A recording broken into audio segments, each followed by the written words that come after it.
Hi, first graders. It's Miss Perry. This is day 43. Our office hours are not our normal hours anymore. They will be Tuesday and Thursday from 9:15 to 10 o'clock only. Your normal class Zoom will only be at 9 o'clock for those first 15 minutes. Here's what you're going to do for day 43, which is not June 1st for us. It is June 2nd. So we're going to talk about math. For math, you're going to complete the Envision practice problems for day 43. These can be found on page 8. It is talking about halves and fourths. What's 1/2 and what's 1/4? I'm going to give you a little demonstration in the video. So this video that says watch the fractions, halves and fourths video, it's optional, but it's super important and it will help you understand this skill. Now you can log into Dreambox and continue to work as well. Underneath this, I have examples of halves and fourths. Over in the halves section, this candy bar, the chocolate bar, we can pretend that I ate half of it. So that whole chocolate bar is that whole rectangle, and then I ate some of it. I don't have 2 chocolate bars that I used. I only have 1. I'm thinking of 1 chocolate bar. Same with a cookie. If I have a 1 cookie and I want to eat half now and save half for later, I don't have 2 cookies, 1 for now, 1 for later. I'm going to split that cookie apart. Same with fourths.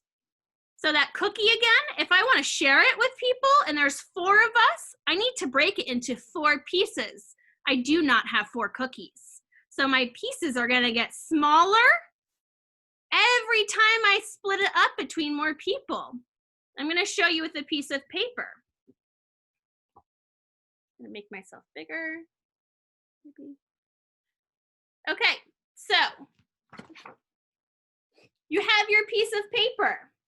This is 1 piece of paper. This is 1 whole. So I'm going to cut my paper in half. About.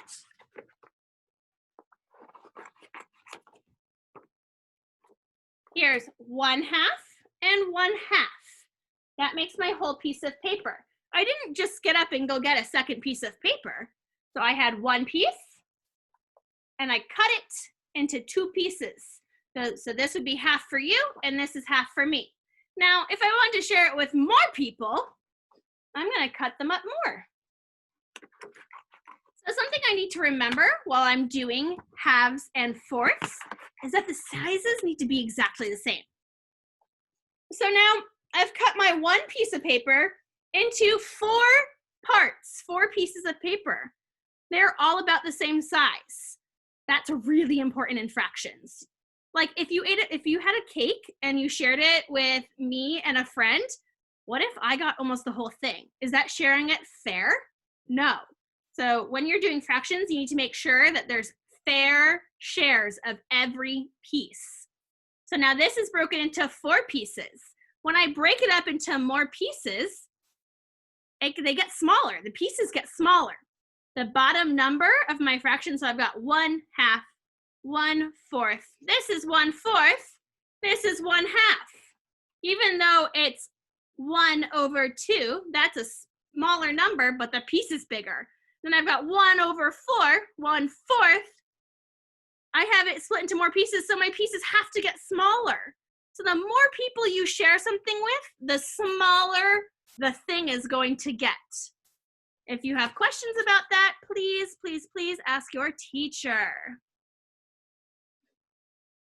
Continuing on for reading.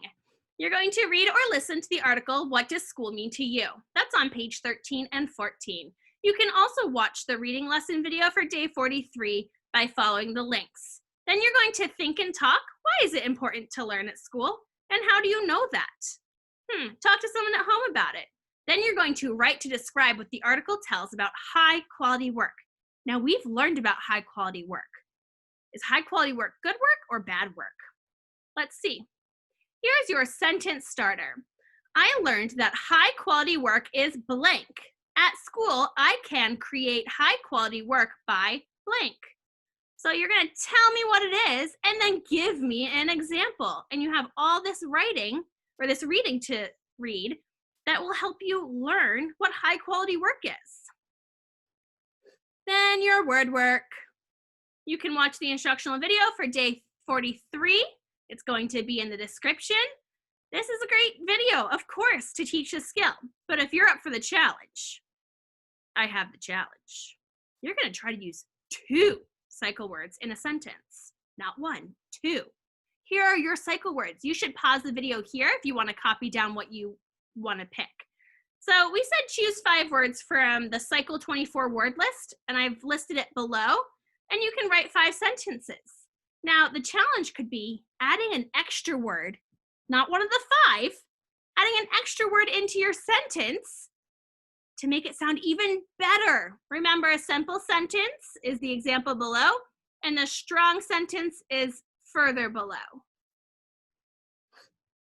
Then when you think your sentences are done, you've heard this so much from me in this video, you have to check off all these things. Do you have capital letters? Did you use punctuation? Are your word list words and sight words spelled correctly? Do I have a strong first grade sentence, or do I have a not so strong first grade sentence? And did I use my best handwriting so that anyone could read what I wrote? Part of best handwriting is those finger spaces. Make sure your words are spread out so you can tell where the word starts and ends. Finally, for social studies, we're going to be thinking about neighbors' needs. So think about, have the last couple of months at home given you the opportunity to see more of your neighbors, or have those in your neighborhood remained inside? Are they staying indoors? Today, you're going to focus your ideas and energies on being of service to those who live near you. So your activity is, with an adult, you're going to come up with a plan to encourage your neighbors. You're going to make them feel better. Some ideas are making rainbows to hang in your windows for those who walk by. Wouldn't it be really cool to go on a walk and see all these rainbows in people's windows? You can post signs of support, like this one over here on the left. It says, "We are in this world together." You can draw with chalk and write some nice messages outside. This person drew a rainbow on the sidewalk. I would be so happy and I would smile if I saw that. You could leave your neighbors kind notes at their doors. You can be so super creative. Think about what would bring joy to your day and what might bring joy to your neighbor's day. Finally, last but not least, are your specials. Super awesome. Pick one, pick all, do what you want. I hope you guys have a great day. Don't forget, it is also Virtual Field Day Week. You guys are awesome.